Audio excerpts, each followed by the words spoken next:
Kaya chinichika ng ilang netizens si Daniel Padilla sa kinanta niyang Boys Don't Cry sa Kapamilya Christmas Special na tila pasaring daw sa ex na si Catherine Bernardo. Ang kantang ito kasi ay sinasabi na di na apektado kahit nasaktan daw ito noon. Ngayon nga ay okay na ito at tuloy lang sa buhay dahil boys don't cry, boys. Nabo ang ganitong dilulo ng netizens dahil sa patuloy na pagpapakilig ng Katden kahit patapos na ang promotions ng kanilang pelikula. Kasama kasi ang aktor sa congratulatory message kay Catherine para sa pelikula nila Hello, Love Again. Ano sa inyo, mga kamarisol? Yes, yung production number kasi na Daniel Padilla, nakikita nyo sa ating screen, ay kumakanta siya ng Boys Don't Cry, ng The Cure, habang tumutugtog naman ng gitara si Ian Veneracion. Nakasama niya yan sa Incognito at tatay-tatayan niya, di ba?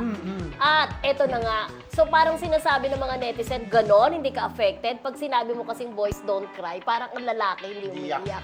Parang hindi nasasaktan. Parang ganon ang dating. Sinasabing, boys, huwag kang iyak. Oo. Parang ganon. Parang sa lahat daw ng kanta, ito ang napili ni Daniel sa gitna nga ng intriga ng Katniel. Pero, ang netizen talaga, no? Hindi Diba? po, totoo, nag-1 plus 1 sila. Pero kasi alam naman natin na itong si Daniel ay isa ring rockista. At si Ian naman, kapanahunan Ayan, niya yan. nakikanta rin sa kanya, di ba? Yung pagsikat ng Boys Don't Cry, siguro inisip 80s, din nila no? 80s, 80s. na sikat yung kantang yun at si Ian nga nagigita. Kaya nagkataon na yun ang napili nilang kanta. Correct. Pero kung isipin mo nga, Boys Don't Cry, no, huwag kang umiyak, di ba? Tapos na yung kabanata ng buhay niyo ni Catherine, parang gano'n, Pero di ba? palagay ko na naman, walang kay Daniel mali. yun, Diyos ko. Kino-connect lang ng mga netizen. netizen. Oo. Pero sa kanya, wala yan. Correct. Pero malay din naman natin, di ba? Ito gusto kong kantahin. Parang gano'n.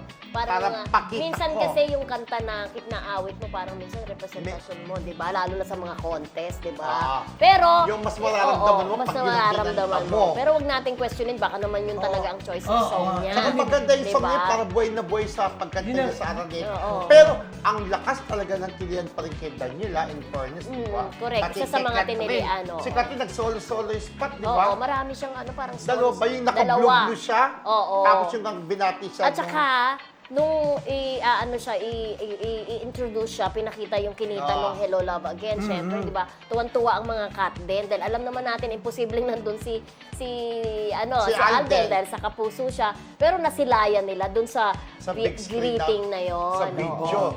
Talagang binigyan ng moment. Pinakilala talaga si Catherine bilang queen ng blockbuster, di ba? Sa pelikulang Hello, Love Again. Talagang tuloy-tuloy yung pagbati sa Catherine, no? Dahil talaga, ito yung pinakamataas na kinikang pelikula sa local Nasa films, ano na siya diba? ngayon? Nasa 5 weeks na. Yes. Diba? At patuloy pa rin na marami ang nanonood. Siya na nga ang tinuguri ang sabi nila, Asia's superstar. Yeah. Si Catherine Bernardo. So, congratulations, Catherine.